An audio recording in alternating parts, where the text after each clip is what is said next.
Salve, salve, meus amigos aqui do canal Klinger ADM, mais um podcast. Vocês que gostam aí de conteúdos relacionados a parques de diversão, parques aquáticos e o mercado do entretenimento em geral, estamos sempre aqui fazendo esses bate-papos aqui com pessoas relevantes, né, que já trabalham nesse meio. E hoje, nada mais, nada menos do que o Wanderson, mais conhecido como Gigi, está aqui comigo para fazer esse bate-papo hoje. Ele tem uma larga experiência nesse setor de parques, experiências internacionais, então é um conteúdo muito relevante para quem gosta desse conteúdo aqui, para quem acompanha a gente, não só aqui, como no Instagram também. Aproveitar para deixar o Instagram para vocês aí. Siga a gente lá, temos muitas coisas que estão rolando pelo nosso Instagram, todo esse mercado do entretenimento que eu faço parte aí, onde eu frequento geralmente, dando um toque também que eu estou indo para os Estados Unidos aí nesse próximo mês, agora próxima semana, e vou dar um rolê lá pela Disney, pela Universal, e também lendários centros de eventos de Los Angeles, de Las Vegas, e eu quero trazer tudo isso aí, nessa ótica do americano aí, enquanto entretenimento, aqui para o nosso canal, não só para o Instagram, aqui também no YouTube, vou fazer alguns vídeos aí sobre alguns parques que eu vou visitar, casas de shows, então fiquem conectados aí com a gente nas redes sociais, e eu já quero dar uns boas-vindas aqui para o nosso convidado, que é o Gigi. Fica à vontade aí, meu amigo, seja bem-vindo aí nesse grande bate-papo aí com a gente. Meu amigo, é uma honra, é um prazer muito grande estar aqui com a Klinger ADM, que hoje tem se destacado também na gestão de parques, na consultoria e no avanço dessa indústria, que ainda é um pouco fechada, né? O turismo tem se despertado muito, e no setor de parques aquáticos, então, nem se fala.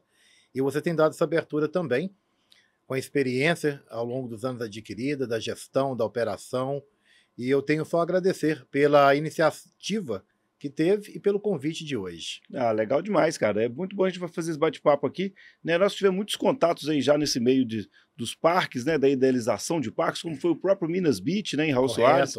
Trabalhamos juntos lá, eu mais na parte de engenharia, você mais na parte de concepção e de operação dos processos, né? E depois a Aquabit também e outras experiências. E vamos aproveitar para fazer esse bate-papo aqui, trocar essas ideias e deixar tudo aí para o pessoal que quer nos conhecer mais. Mas eu quero já aproveitar para isso, cara, perguntar sobre esses seus aprendizados aí com os parques, principalmente, vou falar primeiro dos parques do exterior, né? Que você visitou, né? Já teve em Dubai, visitando alguns parques, e também tem muita experiência nessa parte de toboáguas, vamos falar disso tudo, mas eu queria saber, assim, qual que é a sua experiência, assim, quando você viajou para o exterior para visitar parques, o que você viu lá que você não via aqui, o que você tem a contribuir para a gente com relação a isso? É interessante falar de parques, porque a jornada com parques começou bem antes de 2005, já morando nos Estados Unidos, tive a oportunidade de visitar muitos parques. E, obviamente, uma coisa é como turista, outra coisa é como alguém da área que está a trabalho, com a visão técnica. E lá fora, eu digo que não somente em tecnologia ou comércio, estão um pouquinho à frente de nós na indústria de parques, seja temáticos ou aquáticos. Né? Hoje, o cartão postal do mundo, não somente hoje, mas por décadas e décadas, a Disney sempre foi o que era referência, falar-se de parques. E por ser um parque temático grande, foi atraindo outros conceitos de parque, e foram-se também criando-se ao longo os parques aquáticos. O que hoje você chega em Orlando, você tem uma grande diversidade. Sim. Você chega na Flórida, que é um berço de parques. Sim. Você tem uma grande variedade de opções, que eu falo que um mês é pouco ainda na Flórida, no circuito Orlando, Tampa, Miami, etc. Né? Sem contar os parques hoje que são de franquias espalhados pela costa leste e por todos os Estados Unidos. Exatamente. Lembro que em 2014, 2013, tinham poucos parques no catálogo da Embratur. Um exemplo, se tínhamos 20 parques no cadastro da Embratur, como parques aquáticos, Estados Unidos estava com mais de 300.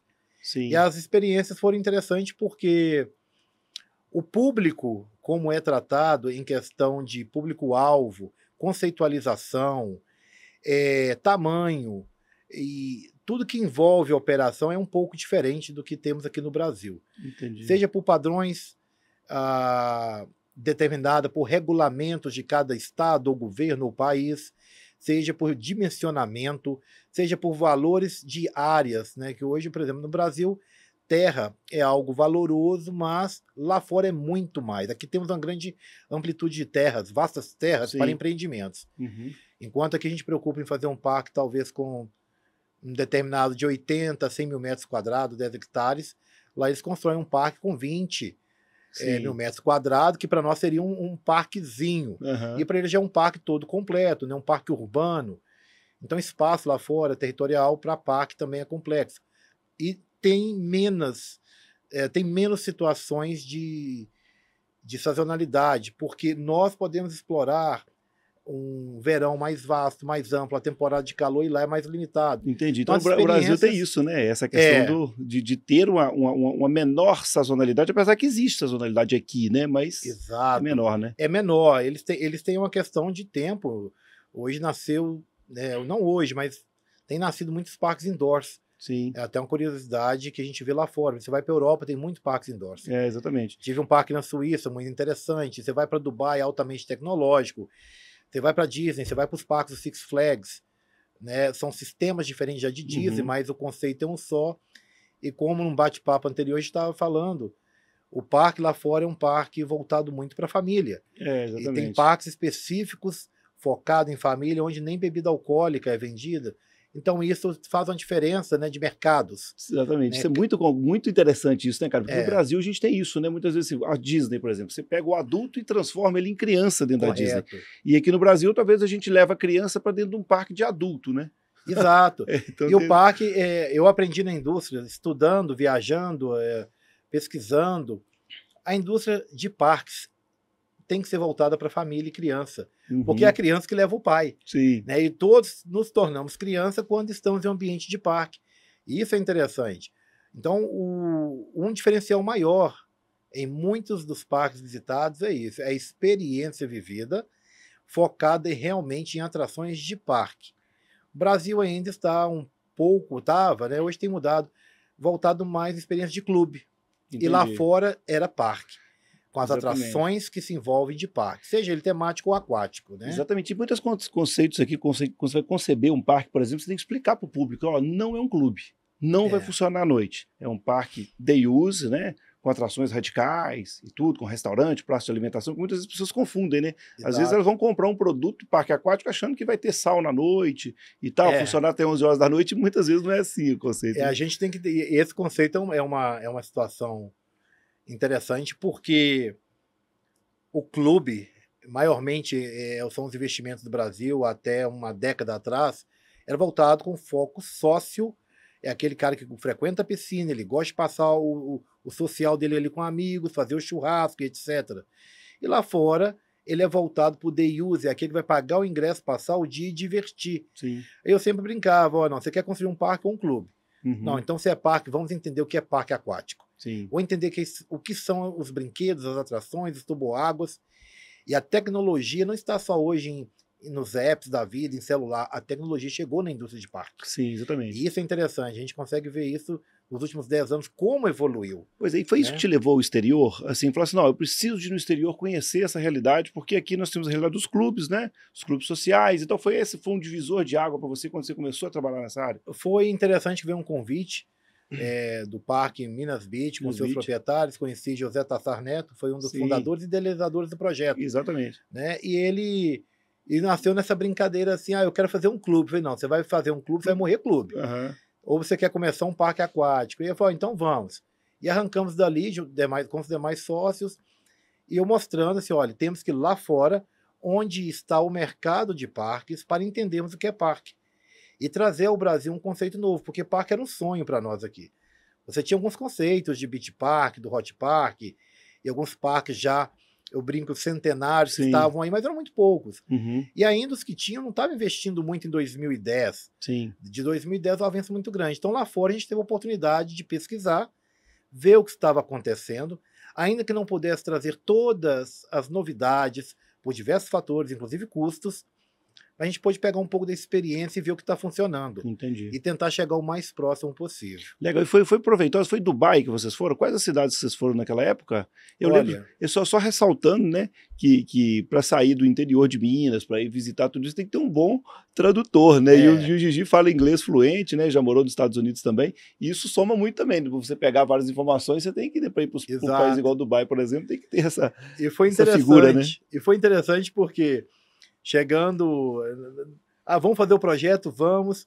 E como a maioria dos parques no Brasil nasceram, é aquele empresário que tem uma ideia, ele vê uma oportunidade e começava-se antes a fazer sem muita noção. E eu eu gostava de turismo, eu sempre viajei muito, e a gente tinha aquela visão de lá de fora. E às vezes, não está valorizando o nacional. Não, a gente valoriza muito. Nós queremos aprender com o que tem de melhor Sim. para trazer para o nosso circuito nacional. E aí falei, vamos para Dubai todo mundo. Convidamos pessoas que estavam pensando ainda em entrar no projeto. E como já falava inglês fluente, já tinha viajado por muitos países, tanto da Europa, da Ásia, de vários lugares. Falei, vamos montar. Buscamos lá um visto, montamos o pacote, vimos que tinha uma feira em Dubai, naquela época, e fomos. Foi a primeira experiência de levar uma equipe, vamos dizer, um corpo técnico de empresários para entender as tecnologias de parque. Quando fala parque, não é só brinquedo. Você vai desde a última tecnologia de acesso, de catraca, do ticket, do controle, etc. É um mundo, é uma indústria realmente completa. E aquela foi a primeira. Dali nós fomos, eu sozinho depois fui para a China, fomos participar de feiras da IAPA, né? Que é a maior feira internacional, é a maior associação internacional de parques aquáticos e temáticos. A IAPA é muito forte, né? Muito hoje, forte, né? É uma entidade bem estão em todos os eventos robusta. do mundo, né? Os eventos do mundo, os caras estão sempre participando, né? Sempre promovendo também. Né? Exato, uma vez ao ano tem em um continente diferente. Cada ano é escolhido um país dentro daquele continente para fazer. Geralmente acontece, por exemplo, esse ano foi Amsterdã agora, está acontecendo, me parece, esse mês ou mês que vem, em Amsterdã, IAPA Europa. Então tem IAPA Ásia, a IAPA que vem para as Américas, que geralmente acontece nos Estados Unidos.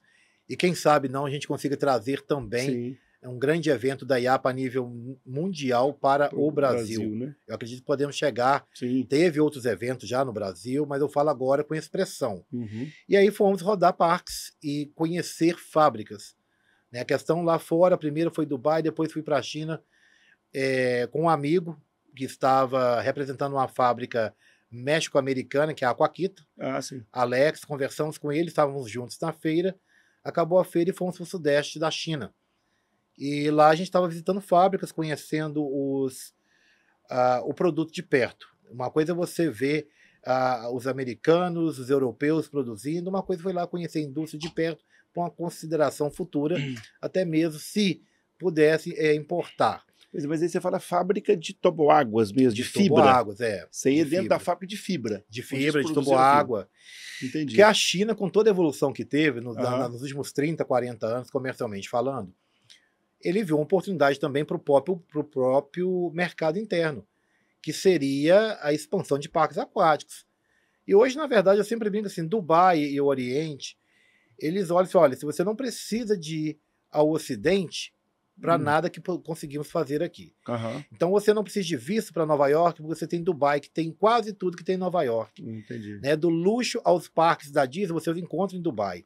A Ásia começou a enxergar também, oxa, como está desenvolvendo grandiosamente na Europa e Estados Unidos, por que não a Ásia?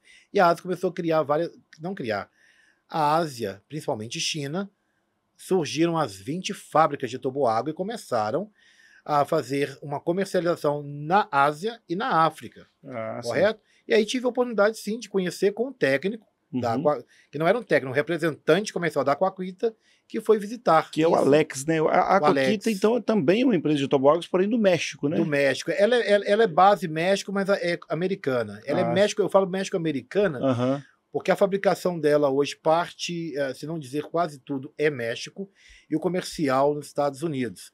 Mas são um dos grandes players. Exatamente. Vamos entrar nesse assunto já dos players, né? De toboáguas, para a gente falar sobre essa questão, que você falou da China também, logicamente deve ter alguns players lá, mas é interessante a gente falar quais as maiores empresas de toboáguas do mundo hoje.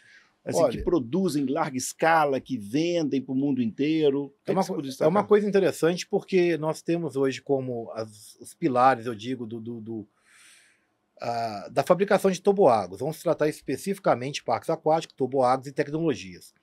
Nós temos a Whitewater West, que é do Canadá, a ProSlide também no Canadá, são as duas matriarcas em questão de qualidade, em questão de novas experiências, em questão de tecnologia, e se despontaram durante décadas. São poucos parques no Brasil. Vamos aproveitar para ver vídeos também? Correto. Você citou algumas aí. ProSlide, você pode buscar isso. Acho que esse aqui, né? ProSlide seria esse. Por exemplo, esse aí foi um brinquedo, né? Que é a Hydromagnetic Coaster, que é uma montanha-russa aquática. Ah, sim. Né? Isso foi lançado por volta aí de 2014, 2016. Isso, por acaso, é um parque até em Dubai. Entendi. Esse é o CEO, tivemos a oportunidade de conhecê-lo na China. Uhum. E então, hoje, então a ProSlide então, é uma das maiores do mundo então, que fornece a essa... ProSlide é uma tecnologia que está no vídeo ali, mostrando quando lançaram e patentearam a montanha-russa aquática. Aham. E ela é hidromagnética. Que Esse é um legal. parque em Dubai, na verdade ali é Abu Dhabi, Aham. que é um parque altamente tecnológico, e ele está na Yas Island, onde acontece os circuitos lá do automobilismo, que muita gente do Brasil conhece, Sim. e se você visitar a Abu Dhabi, pode conhecer esse parque, que é Yas Island. Então, eles mostrando aí, por exemplo, um brinquedo que foi fascinante. É ainda fascinante. Sim. Acho que no Brasil só tem um lugar que é o Termas Termas dos Laranjais, Laranjais, que tem uma dessa, né? E me parece que quem colocou lá foi a Aquakita. Ah, Se sim. não me falha a memória. Eu acho que sim, né? Parece que alguém... Eu vi até falar que agora que ia ter uma produção de uma montanha-russa aquática também no brasileira, tipo do Speed Kids. Você ouviu falar disso também? Eu ouvi dizer, não tenho conhecimento a fundo Sim. se de fato é. Eu sei que a lançadora que fez esse projeto foi a ProSlide, Uhum. inclusive bateram que isso era uma das maiores inovações entre 2014, 15, 16 Sim. e é até hoje. Porque é um brinquedo também muito custoso. Imagina né? o preço do negócio desse. Você tem noção desse preço? O Klinger, interessante, na época sim, mas isso vai milhões. É milhões, é porque eu ouvi falar na época do Termas, eu acho que era 20 ou 25 milhões uma atração dessa. Eu né? já ia chutar que não chegaria por menos de 25 milhões. Eu acredito que é isso que eu ouvi falar na época, né? Que nos leva a entender também a questão de custos. Mas você perguntou então das maiores. Uhum. Nós falamos ali Falamos da ProSlide, e tem a White Waters, tem a Polin. A Polin também é bem cuidada. A Polin é da Turquia. A Polin é turca. Na época, nós trouxemos aqui do Brasil, em 2014, trouxemos o pessoal da White Waters, trouxemos o pessoal também de uma indiana, que está entre as 5 maiores também, que é a Ariante. Sim. Mas vamos falar em sequência. ProSlide, canadense, a White Waters é canadense, a Polin é a Turquia, é uma grande empresa ali na Europa. E eles têm esse brinquedo que é muito famoso, King Cobra. King Cobra, né? Que é um toboágua todo de cobra, né? Isso, e é patenteado. Esse toboágua é patenteado. O que é a patente de um toboágua? É o designer dele? É mais a pintura? Tudo? Será que eles patenteiam tudo? É o designer, principal é o design. Né? Porque a pintura você vai depender de qual é o desejo do parque. Mas eles podem, neste caso que foi do King Cobra, as cores foram patenteadas junto com o brinquedo. Uhum. Mas você pode criar um modelo e patentear somente o modelo, e o dono de parque ele escolhe as possíveis cores, né? Entendi. Que pode ir de acordo com a tematização que ele está fazendo. Uhum. Mas a Polin tem esse brinquedo patenteado e ele é único. Né? O que veio fora da Polin foram cópias, né? Entendi. E isso aí se multiplicou depois de alguns anos, mas foi um lançamento que também chamou muita atenção. E isso já mostra uma inovação daquele brinquedo. Exatamente. Aqui, tem também essa questão, como que foi? Você, lógico, né, na parte de produção, mas é muito interessante, eu vou mostrar esse vídeo aqui, essa questão da parte interna dos toboáguas hoje, né? Gigi, isso é uma atratividade muito louca, né? Pra você ver esses efeitos, né? E foi um lançamento também lá em 2014, começou essa tecnologia, onde nasceram os toboáguas, os translúcidos, Sim. e os toboáguas que eles tinham efeitos sonoros. Então também? eles fazem na fibra esse trabalho de cores, muitas das vezes são iluminados, com iluminação obviamente externa, e com músicas. Uma das que lançaram também essas inovações foi a Polin. Sim, com a música Polin lançou os toboáguas com efeitos sonoros, com cores vivas, translúcidas, que pudesse pegar ou iluminação externa de sol, ou com iluminação como este brinquedo aí. Entendi. Né, que são como se uns LEDs que passariam. Foram lançamento também da Polin. Que legal, né, cara? Então, tipo assim, são tudo coisas que vêm... Falando isso, essa questão dos toboáguas em si, os equipamentos, nos últimos 10 anos nós tivemos muita evolução, então, tecnológica dessa indústria, né? É interessante você falar isso, porque o Termas mesmo dos Laranjais, que é um parque, vamos dizer, já esteve aí na TripAdvisor como o 5º parque mais visitado do mundo, com mais de 1,5 milhões de pessoas. Eu vou falar uma coisa que é um termo que a gente usa no nosso meio, você já escutou esse termo também. É diferente um toboágua das antigas AABBs, né, que era aquele toboágua de calha reta, era toboágua de 3, 4 metros, e muito, uma única curva. E a indústria, assim como um todo no mundo, foi evoluindo. Hoje os brinquedos eles são feitos, os toboáguas são realizados para proporcionar ao cliente uma experiência. Sim. E não é só da adrenalina, é uma experiência que envolve adrenalina, envolve a capacidade de fluxo, a rotatividade de pessoas na operação de parque. Então, quando se produz hoje um toboágua, não é falando de toboágua de clubes, toboágua de parque.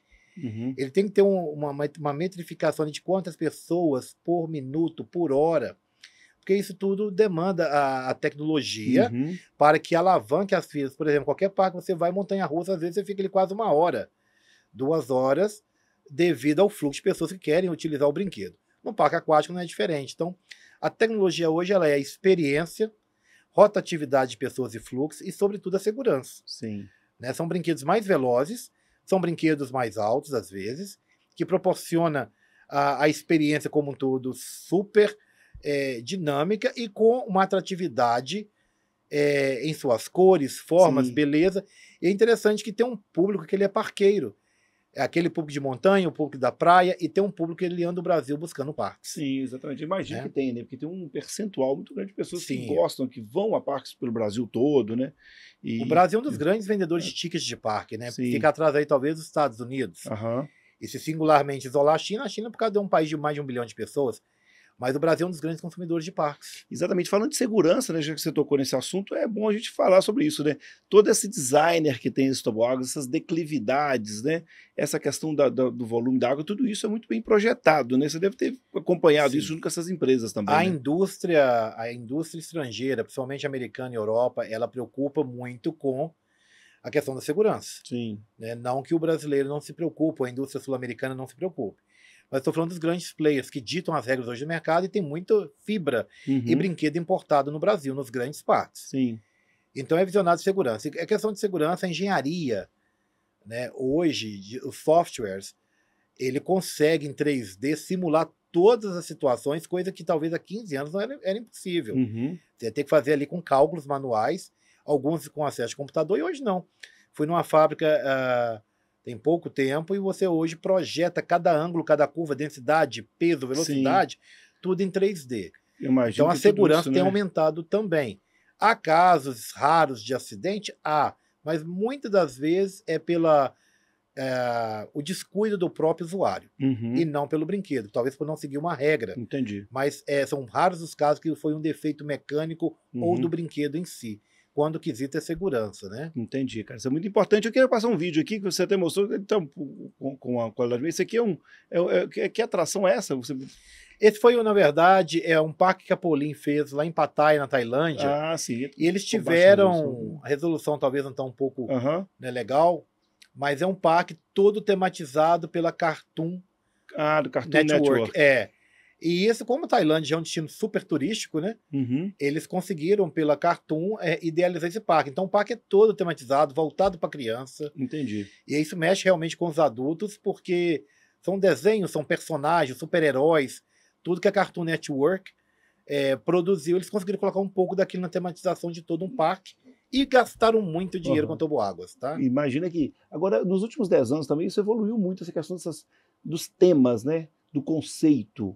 A gente vê muito isso. Até eu estive no Beto Carreiro há pouco tempo, né? O Beto Carreiro tem todo um conceito também dentro da questão. O próprio Hop Hari tem um conceito também, tem uma história, né? E a Disney nem se fala. Mas nesses últimos 10 anos também, você sentiu que houve uma evolução disso no Brasil, como a gente estava falando no início, ou não? Você acha que essa questão conceitual, ela me chama muita atenção, né, no Brasil hoje? Houve sim, porém o Brasil ainda, a gente tem sempre a questão custo. Uhum. Né, Beto Carreiro é um dos parques que também figuram sempre entre os melhores do mundo. Já sai um pouco do aquático, entra no temático. Sim. Ele é uma bandeira na América Latina como um parque que você visitou agora e viu. Ele preocupou-se muito com a tematização. Sim. Eu acho que em questão de tematização é o parque mais bonito, mais completo hoje do Brasil, quando o quesito é tematização. Os nossos parques aquáticos, ele ainda carece um pouco de tematização com respeito aos parques estrangeiros, onde aqui a gente foca muito talvez no tropicalismo, na questão tropical de aparência de investimento em árvores, coqueiros, etc. Mas quando a gente pega uns parques americanos, dizem que você vai visitar vários parques aqui por mais uma rodada de visitas que você fará, a gente vê que eles preocupam mesmo o investimento em tematização. O conceito brasileiro ele não repara tanto em tematização. Entendi. Ele visa mais a parte prática da operação do que, vamos dizer, o embelezamento. Entendi. E isso envolve, talvez, profissionais que conheçam da indústria, que possa prover recursos, matéria-prima e situações de baixo custo ou de melhor custo, porque um maior entrave hoje ainda nosso são custos, né? Quando se fala de parque no geral.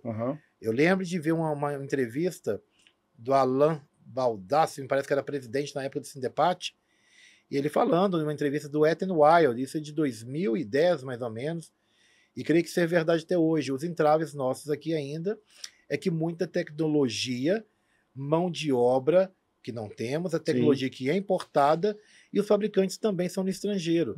Eu acredito que há um despertamento nesses últimos 10 anos do Brasil, onde começou-se a preocupar com outras áreas além de piscinas, né, de investimento em melhores toboáguas. E eu acredito que a tematização também voltada e específica para determinados nichos irá surgindo pouco a pouco. Dentro Se a gente parques, pega os né? Nordeste, os parques menores que têm surgido, eles têm focado ainda mais na água, né? E outro brinquedo, e porque o conceito brasileiro ainda está o que foi o México lá atrás. É cota imobiliária. Vamos fazer um parque aqui para que possamos desenvolver o imobiliário turístico. Entendi. Né? São poucos parques que adotaram, falaram, não, somos parque, então vamos fazer disso aqui uma nova Disney da América do Sul. E aí temos cases bacanas de sucesso, né? Como tem expandido ali, consertando depois de 30 anos muita coisa. O Termas. E aí na outra mão você vem o Aqualinda, que já foram parques que já modernizaram muita coisa, né? Fizeram muito investimento pesado em toboáguas. Eu acho lindo de ver isso, porque é uma complexidade. Trazer esses brinquedos, condicionar isso economicamente, dentro de um orçamento. Exatamente, né? Porque a importação, né? Vamos até falar de importação depois, mas isso é um desafio também por causa dos altos custos, né, cara? Você começa a importar, trazer produtos que tragam uma experiência melhor, mas também os custos são pesados na planilha, tem hora, né? Exato, e o investimento, muitas vezes lá do estrangeiro, por exemplo, posso falar dos Estados Unidos, você consegue fundos de banco e um financiamento para perder de vista. Então, para você gastar com brinquedos, gastar com tematização, fica mais fácil, porque há uma política para isso. Né? Ajuda o empreendedor, o investidor, e aqui no Brasil a gente é meio limitado para alcançar recursos para despender, então a gente acaba ficando com o básico. É o que acontece, mas tem melhorado. A gente tem visto alguns projetos, eu acho que o maior foco ainda no Brasil é um foco voltado para a hotelaria, e acredito que se a chave virar dos grandes investidores do setor que estão aplicando agora, e começar com a consciência bem antecipada de que parque é uma indústria, e que o turismo é uma indústria ainda pouco explorada nessa vertente de parques no Brasil, nós temos condições de, na América do Sul, implantar um conceito Disney e trazer os países da América do Sul e América Latina, até por dificuldades de visto para ir para Disney, situações de custo de viagem, e flocar esse povo para o Brasil. A Clean GDM eu acho que tem essa visão também. Exatamente. Na verdade é de buscar e de tentar entender o que está acontecendo lá fora e como é que o mercado daqui se comporta, né? Principalmente a questão de conceitos, né? Dessas tematizações, por exemplo. A gente vê a todo momento notícias de tematizações de parque, tipo a área do Mario Bros, que a Universal está fazendo agora, e outras mais, né? Agora surgindo o Parque dos Smurfs no de São Paulo, e como que o mercado vem se comportando para que a gente precisa realmente não pegar o avião para ir para a Flórida, e sim ter realmente essas opções aqui no Brasil, né? De um conceito. Eu acredito que nós temos muitos artistas, nós temos muita obra brasileira que pode ser, a própria cultura nossa pode ser explorada. Nem tudo tem que ser indie, porque fala quer dizer que tudo agora é indie? Não. Nós temos ótimos artistas, nós temos desde Menino Maluquinho a centenas e dezenas de outros artistas, sem ter que citar nome de personagens, que pode conseguir uma licença, né? E tematizar. Tematizar dessa forma, né? Algumas culturas brasileiras também, de cidades, né? De algumas coisas interessantes da cultura histórica nossa, que poderia ser bem interessante. Eu fiz um curso nos Estados Unidos, Clint, que falava o seguinte: todo parque tem que ter uma história contada por trás. E muitas vezes a indústria brasileira, ela não tem essa história. A gente vai fazendo puxadinhos, emendando. Quando a gente fala em indústria brasileira, talvez os parques de diversão tenha mais, né? Os parques aquáticos menos, né? Será que é isso? Ou também você sente essa falta dos parques de diversão também? Eu sinto falta, a gente tem a liberdade de falar, e às vezes quem está nos ouvindo, quem está assistindo esse podcast, ou está acompanhando agora, é um papo que não programado, não estamos tentando nem vender um conceito, a ideia é nossa, né? Exatamente. É um bate-papo. Um bate-papo aqui. Né? E se a gente pode falar com liberdade, eu até agradeço a oportunidade de falar isso, que às vezes a nossa voz não é ouvida. Então você que chega e fala assim, o que você sabe disso? Eu trabalho com gestão e operação de parque em 10 anos. Eu rodei meio mundo profissionalizando-se para isso. Por quê? Comércio que o Brasil não tem profissional formado. Uhum. Você está numa experiência hoje, um desenvolvimento de gestão, que se você precisar de um gestor de parque que saiba de operação, se torna um problema. Sim, um problema. Né? Você não tem, e não é nem questão de salário, não. Você não tem de onde tirar essa pessoa. Porque não tem uma faculdade para formar uma pessoa daquilo que você aprende na prática da gestão. Então, quando você fala das possibilidades, o que eu vejo é que o Brasil tem um grande potencial para continuar expandindo na área de parques temáticos ou aquáticos. E mesmo temáticos, vamos dizer, eu estava vendo hoje num clipe aí de celular do Google, um parque americano que lançou mais uma montanha ultra rápida, etc. Uma montanha-russa. Conta-se no Brasil, de fato, qual montanha-russa icônica existe no Brasil. Uhum. E para quem não teve a oportunidade de ir lá fora, por exemplo, a competição lá é qual parque vai trazer a montanha-russa mais icônica, porque exatamente. É um investimento milionário, com certeza, mas aquilo atrai um público massivo. Exatamente. Né? Filas enormes. Filas, né? Enormes. Eu falo que nós saímos do Brasil com os meus 2 filhos em 2019, eles querendo ir na Universal para ir na montanha-russa do Hulk. Olha para você. Né? O foco era aquele, ficaram na fila lá, sei lá quantas horas, mas foram, né? Então, quer dizer, esse conceito, realmente, esse peso da marca, realmente, talvez falta no Brasil, né? Até mesmo, não sei se talvez a montanha-russa aquática do Termas dos Laranjais também, que foi um grande investimento, talvez faltou um conceito para ela, né? Um nome, peso, assim, que fala assim, tô indo lá na montanha-russa aquática do Homem-Aranha, tipo isso, um nome, assim, lógico que é difícil nessas tematizações, por causa de direitos autorais, a gente sabe, né? Mas é um caminho, e a gente entende que quando você fala, você trouxe uma abertura, um outro bate-papo que surge de cada esquina que a gente fala de parque, a gente vê uma situação. Montanha-russa. Se você parar agora, fechar os olhos e pensar quais são as montanhas-russas de referência no Brasil. Você não tem um nome trabalhado daqui. Sim, exatamente. Você não tem um parque que ficou conhecido por investimentos pesados nisso. Por exemplo, quando abre uma roda gigante lá no Rio de Janeiro, ou tem aquela London Eye lá em Londres e outras mais que surgiram, uma roda gigante de verdade, fica um cartão postal. Quanto mais uma montanha-russa e um parque voltado para essa parte de brinquedos e inovações grandes. Eu acredito que hoje o maior entrave ainda é a importação, tecnologia que já existe, mas o custo é muito alto. Mas talvez é um olho voltado para que o parque seja uma indústria. E ele é tão importante como talvez na cidade que tenha praia. Ele vai trazer público, ele vai fomentar toda uma cadeia de atividades econômicas em toda aquela cidade. Então, os parques que existem, ainda que sazonais, nos Estados Unidos e na Europa devido a tempo, no Brasil ele consegue trabalhar por um tempo maior. Sim. Né? E o temático, diferente do aquático, ele tem uma sobrevivência ainda maior. Com sobrevivência que eu falo de sazonalidade. Sim. Né? Com exceção dos dias de chuva, frio ou calor, um parque ele ainda consegue gerar renda. Agora, os desafios são muitos. Né? A gente é fácil falar, não, eu estou na indústria, eu sei da dificuldade que é. Sim. Mas há um espaço muito grande para parques. Exatamente. Agora, essa questão dos nomes das montanhas russas, eu fico vendo assim, os parques têm tentado trabalhar isso mais, sabe? Eu tive até no Hopi Hari, eu fico vendo as atrações, né? Que eles colocam os nomes, fazem camisas, desenvolvem uma logo, uma marca específica para as atrações. E talvez a montanha russa do Hopi Hari seja a mais conhecida do Brasil. Eu acho que ela chama Montezum, me parece. Ela é toda de madeira, né? Então, eu acho que ela talvez seja a mais icônica do Brasil hoje. Né? Sim, e hoje, se você tiver uma referência, o que tiver vai ser do Beto Carreiro. Sim. E quando eu falo referência, não que não exista outras, mas é o que a população vai lembrar, é Beto Carreiro. Exatamente. Né? De montanha-russa, de experiência, de parque. Sim, temático. Exatamente. E eu acho que a maior atração, a melhor atração que eu já fui num parque no Brasil é o espaço Hot Wheels do Beto Carreiro. Muito bacana, né? Muito bacana, todo tematizado, com os carros ali, com uma pista, né, de manobras radicais sensacional, entendeu? Então, assim, realmente pesa, né? A galera comparece mesmo, e te marca, né? Você vai e fica com vontade de voltar de novo. E tem um dado interessante, quando falamos da indústria do turismo, que tem um braço, eu sempre me perguntava, poxa, você tá lá fora, eles batem nos Estados Unidos mesmo, é vitrine Caribe. Por que não é vitrine no Nordeste brasileiro? Sim. Eu creio que ainda tem muito espaço para expor também Uhum. o turismo brasileiro, composto hoje não só por Caldas Novas, nem por Sim. Gramado, que são nichos de parques Uhum. com hotelaria, mas os nichos que estão surgindo. Uma coisa que precisa também para trazer essa evolução mais acelerada ao Brasil é exatamente destacar esses empreendimentos lá fora, porque Sim. daria oportunidade aos olhos dos investidores fazer, poxa, eu posso investir, Aham. porque há um incentivo também de fomentar esse turismo. Sim. E eu entendo que um custo do Beto Carreiro, como qualquer outro parque, ele é alto. Mas onde pode ser dibrado isso? É com o público. Sim. E o público vai aonde está a beleza. Por exemplo, vamos falar de Dubai. Por que que Dubai, né? Ah, porque vai acabar o petróleo, eles viram isso Sim. na frente do tempo e tal. Mas quando vai lá em Abu Dhabi, eles construíram a Ferrari World. Sim. Você vai na Itália, não tem a Ferrari World. Aí você vai em Dubai, em Abu Dhabi, do lado Aham. de Dubai. E o que foi a experiência?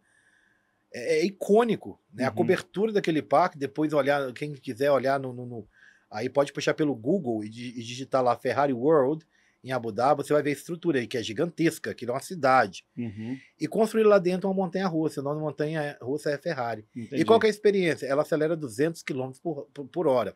E o que era o marketing? É a montanha-russa mais veloz do Do mundo. mundo, sim. Então todo mundo queria ter aquela experiência Uhum. de chegar onde que é essa montanha-russa, porque é um público destinado para um marketing que foi feito. Obviamente, dá para fazer algo semelhante? Semelhante sim, de proporções menores. Há um caminho grande, aberto, eu creio que há muitos empresários despertando para isso, e há também uma nova formação de pessoas com a capacidade e visão dentro desse setor.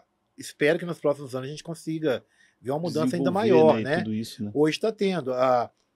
Nós falamos de 5 aí, não terminamos, né? Nós temos Sim. as 2 canadenses, nós temos a Polins, Sim, falou das tem uma empresas de toboágua, indiana, né? tem uma indiana que é a Ariante, tem Uhum. uma italiana que é a Diricim, Sim. e a Aquakita. Era as 5 empresas mais, né? 5 não, 6 empresas mais, contando até com a italiana, que Uhum. é o que se falava. Sim. Fora dessas, tinham as fábricas menores, né? A Speed Kids mesmo começou lá atrás também. Speed Kids nacionais, vocês falam de nacionais, Nacional, né? Das nacionais, né?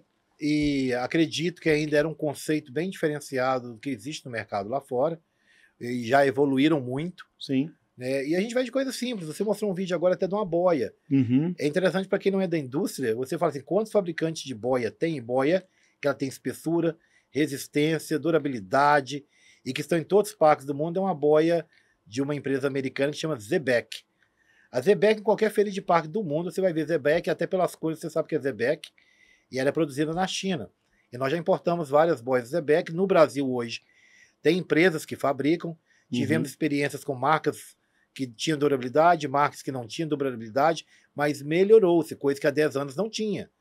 Você ficava até refém. Então hoje já tem até no Brasil fabricantes Exatamente. de boias. Isso é importante, né, cara? Porque às vezes eu lembro de você tendo dificuldade de importar na época, né? De cotar no exterior boias, né? Exato, e veio uma época que o frete estava alto, se embarcar nos Estados Unidos era uma coisa, se embarcasse da China era outra. Uhum. E boia é tão importante quanto, né? O maquinário pesado de parque, como esse brinquedo aí. Sim. É um brinquedo que faz uso com boia. Uhum. Mas é somente uma ideia do que já mudou. Hoje nós conseguimos comprar boia no Brasil, Sim, com a qualidade próxima da que a gente Uhum. só tinha uma fábrica, basicamente conhecida no mundo, que era a Zebek, que domina o mercado. Entendi. Deixa eu te fazer uma pergunta, então, só para você me dar a sua opinião. Compensa hoje importar toboáguas hoje? Então, já que nós temos algumas coisas no Brasil já acontecendo e tudo, hoje compensa por valor e outras questões mais, assim, você comprar toboáguas importados? Eu acredito que sim. Uhum. Eu acredito, fizemos estudo. Hoje estou como, né, diretor do Aquabit no Sim. momento. É um dos maiores parques de Minas. Sim, você tem feito estudos lá para fazer a importação, a né? gente tem cotado no momento as opções. Sim. A gente esbarra em algumas questões tributárias ainda. Aham. Tem alguns estados que têm alguns incentivos que nós não temos em Minas. Sim. E talvez é algo até de fazer o que alguns estados já conseguiram através do governo estadual, Sim. na isenção de ICMS, principalmente, né? Eu vi que o governo de São Paulo fez, né? Ele isentou o ICMS de vários atrativos turísticos lá, né? De montanha-russa e atrações de parques de diversão também, né? Sim, sim. E isso é importante, né, cara? Porque do ICMS é muito pesado, né, na hora que chega na importação de lá para cá, né? O imposto de importação de vários produtos, dependendo do NCM, a gente consegue uma isenção. Sim. Mas o que ainda pesa está o ICMS. De repente a gente conseguiria, né, comprovar que são brinquedos e atrações não fabricadas no Brasil, que há uma necessidade. Tem que ter mais trabalho e estudo sobre isso. Eu creio Sim. que força política Sim. para que possa ajudar a indústria. Pois é. Aí as associações entram aí, né? Nesse momento, né? De poder fortalecer para criar essas isenções, criar esses benefícios para importação, né? Eu acho importante até nós mesmos, como gestores de parques, diretores, Sim. gerentes, proprietários, aderir-se ao sindicato, aderir-se às associações do meio, do setor, para que possa ter força e nome e voz, até para que você entre num catálogo do turismo do Brasil, que muitos parques nem estão lá. Uhum. Eles existem, mas não configuram, as pessoas não enxergam esses parques. Sim. Né? Mas você falou, se compensa, compensa. Uhum. E qual a minha posição? Por que compensa? Porque nós temos ainda uma fraqueza na indústria nacional, que é a capacidade de brinquedos com alto nível de tecnologia, desempenho e qualidade de fibra. Sim. Então, o que existe no Brasil ainda são empresas que têm muito boa vontade, estão começando, mas ainda estão aquém. Uhum.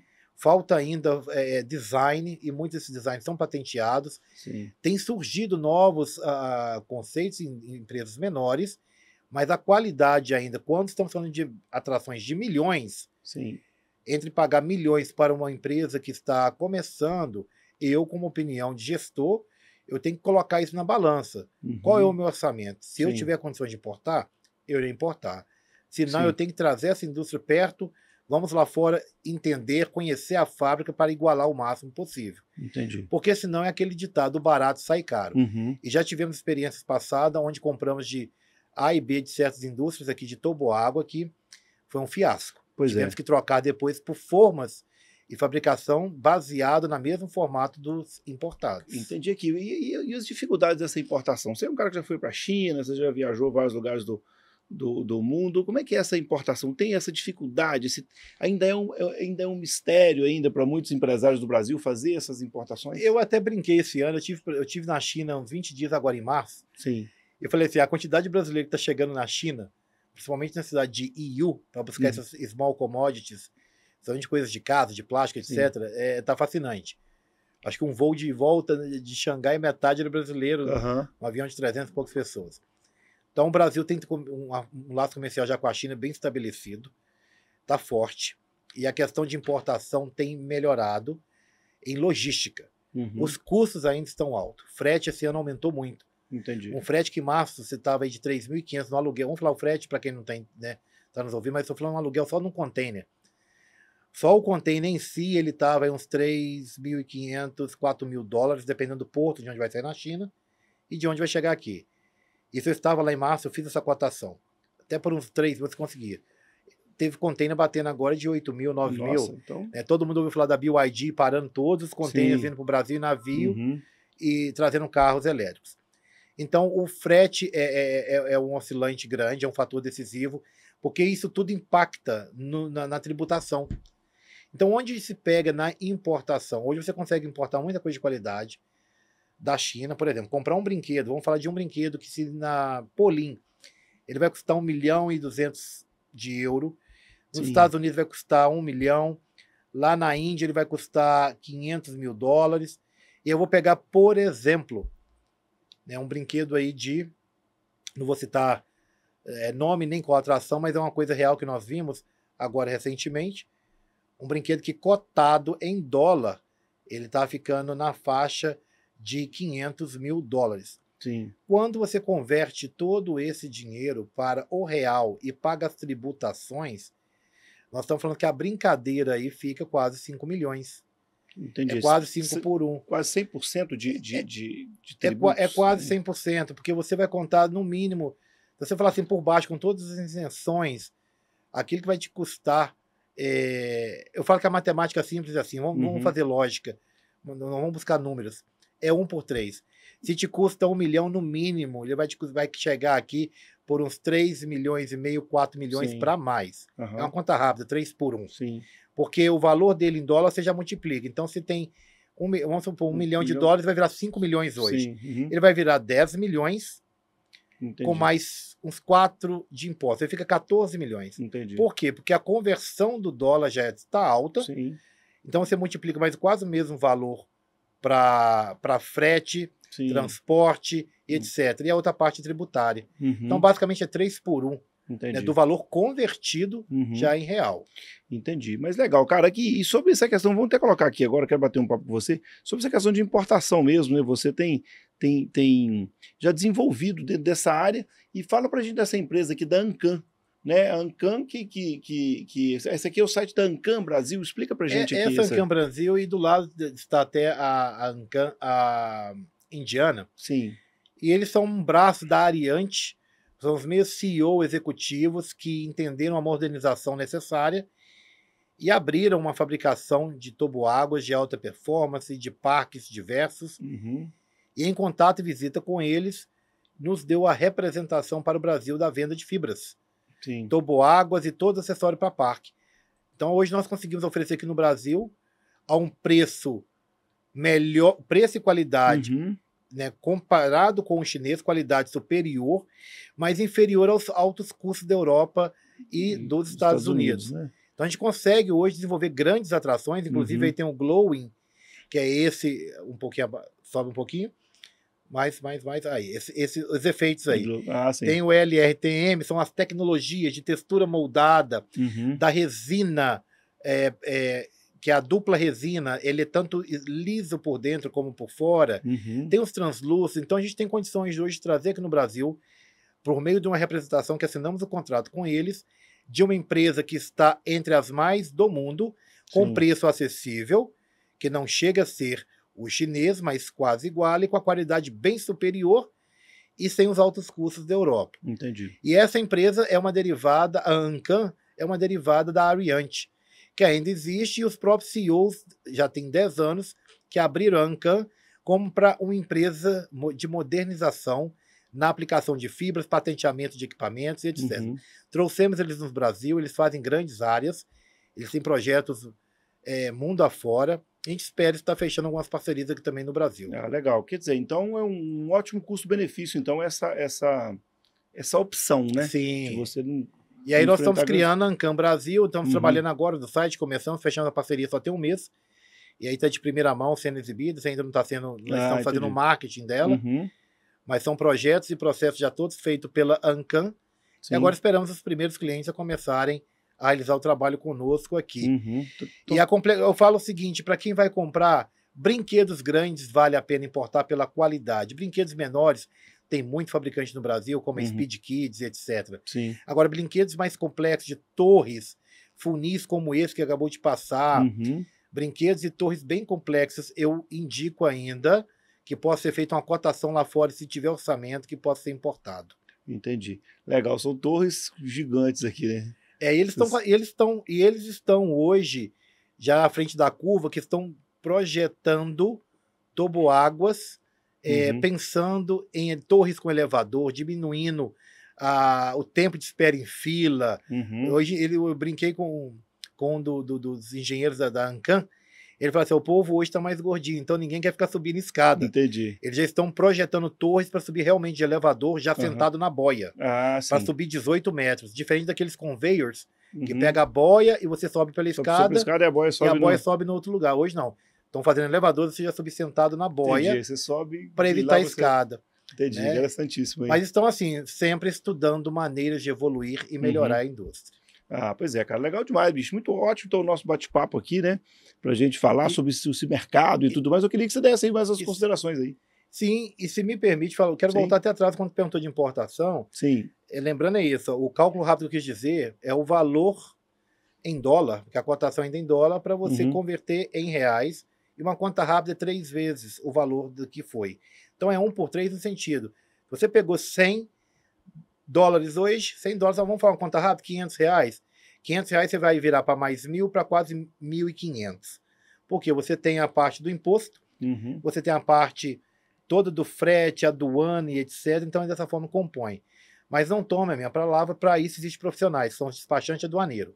Seja logo você for importar, você vai no despachante aduaneiro, ele vai fazer os cálculos e ver as questões de isenções ou não, tributação, de acordo com cada estado, de acordo com cada porto, isso tudo é muito variável. O que se aplica para uma indústria não se aplica a todas. Então, para quem está falando aqui, nós estamos falando aqui de toboáguas, algo bem específico. E eu acho que é isso, a Klinger ADM está proporcionando esses debates, esses encontros, bate-papo. Eu acho que ninguém é bom o suficiente, não precise de ninguém. E às vezes, quando falamos consultoria, expande-se muito o nome consultoria, mas eu acredito que a gente tem condições de juntar os profissionais do mercado e melhorar a indústria. Porque um pouquinho que eu sei que juntar com um pouquinho do outro, a gente consegue fortalecer.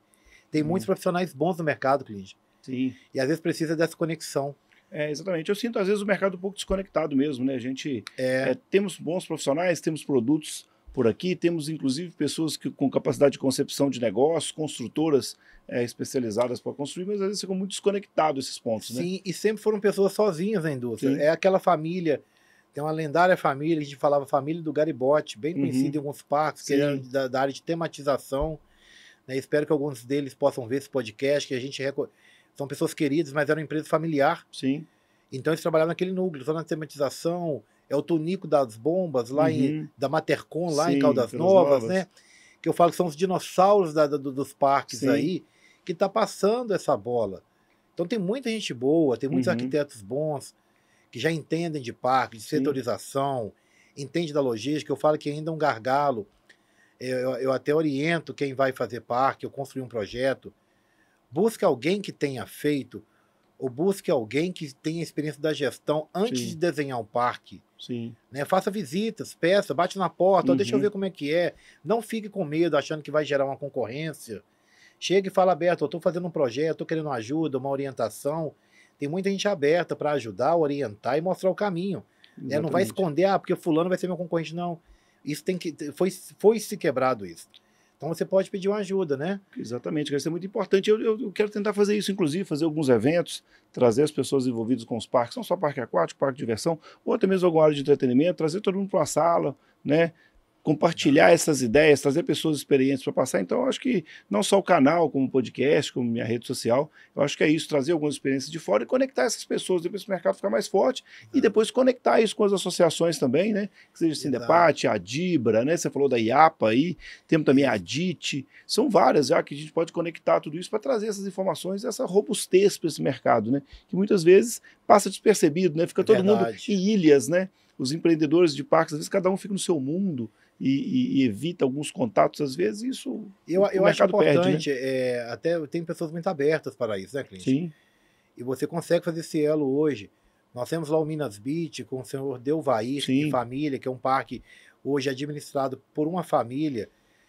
Temos o Aquabit aqui com o Tassari Altivo e os demais sócios, onde você teve uma imensa lida, participação direta, porque são pessoas que têm abertura de você chegar e conversar, ver os erros e acertos. Sim. Que vai te falar as verdades, o pós e os contras, e são parques que venceram. Sim. Venceram dificuldades, venceram economia, são cases diferentes, situações diferentes, mas são vencedores. Sim, exatamente. Então quero deixar um parabéns também para quem aventurou-se na indústria de parque e está começando agora, porque é algo muito bom. Com a gestão arrojada, com a gestão realística, é algo ainda muito positivo. Sim. Eu agradeço ao convite, né, desse bate-papo, que a gente puder estar contribuindo aí também, para qualquer forma.